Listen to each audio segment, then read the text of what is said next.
ఇప్పుడు కొన్ని interesting questions are doubts ఏవైతే ఉంటాయో నాకు కానివ్వండి లేకపోతే చూసే వాళ్ళకి కానివ్వండి జనరల్ గా కూడా అవి అడిగే ప్రయత్నం చేస్తాను మీరు దానికి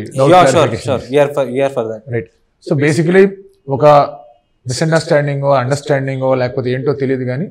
పిల్లో వాడడం అనేది it might cause some neck కో స్పైన్ కో లేదా ఏదో ఒక ప్రాబ్లం క్రియేట్ చేస్తుంది అనేది అంటూ ఉంటారు రకరకాల పిల్లోలు మార్కెట్ లోకి వస్తున్నాయి so what is your take on news nice interesting question ఏంటంటే పిల్లో వాడకూడదని కొంతమంది వాడాలని కొంతమంది ఎంత వాడితే ఎంత వాడాలని వాళ్ళకి ఒకటే సమాధానం చెప్తా పిల్లో అనేది ఒక నెక్కి సపోర్ట్ లాగా మాత్రమే ఉండాలి కానీ ఆ నెక్ని ఇంకా పాడు చేసేటట్టు మాత్రం పిల్లోస్ అయితే వేసుకోకూడదు చాలామంది ఇంత లావు తలదిండ్లు వేసుకుంటారు కొంతమంది పెయిన్ రాగానే తలదిండ్లు మానేస్తారు లైక్ పిల్లోస్ మానేస్తారు సో దట్ మన ఫిస్ట్ ఎంత అయితే అవుతున్నదో లైక్ దిస్ మచ్ సో మనం పడుకునేది యాక్చువల్లీ ఇక్కడ రెస్ట్ ఇవ్వాలి మన బెండ్ మన నెక్కి ఏదైతే ఇది మన స్కల్ ఇది మన నెక్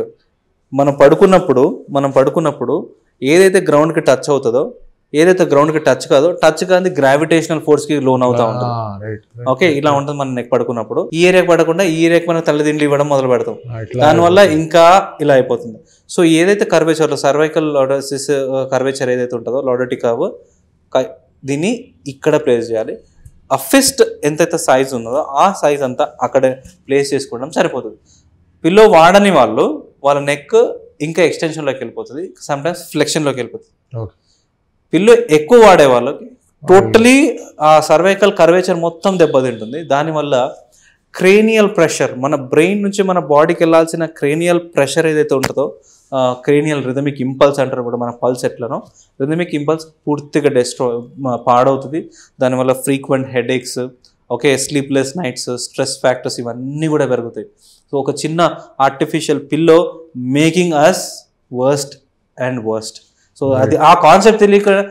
అప్పటి వాళ్ళు అరుగు మీద పడుకునేవారు అప్పట్లో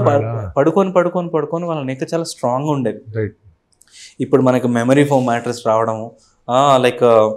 లగ్జరీ సోఫాస్లో కూర్చోవడము లాంగ్ డ్రైవింగ్ చేయడం వల్ల నెక్కి సపోర్ట్ లేకుండా అయిపోయి కంఫర్ట్ ఎక్కువైంది ఎక్కడైతే బాడీకి కంఫర్ట్ వస్తుందో అక్కడ డిస్ఫంక్షన్ స్టార్ట్ అవుతుంది not on the time when you are on the comfort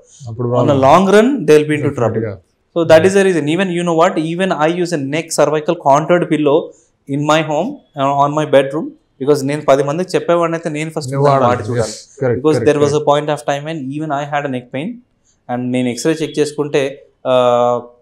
there was a straightening then immediately I realized because నా కాన్సెప్ట్ నాకు తెలుసు కాబట్టి రియలైజ్ అయ్యాను తెలియని వాళ్ళు చాలా మంది ఉన్నారు నెక్ పెయిన్ బ్యాక్ పెయిన్ రాని పేషెంట్స్ ప్రపంచంలో ఎవరు లేరు ఏదో ఒక పాయింట్ ఆఫ్ టైంలో మీకు రావచ్చు వచ్చిపోయి ఉండొచ్చు కూడా simple like and subscribe eagle media works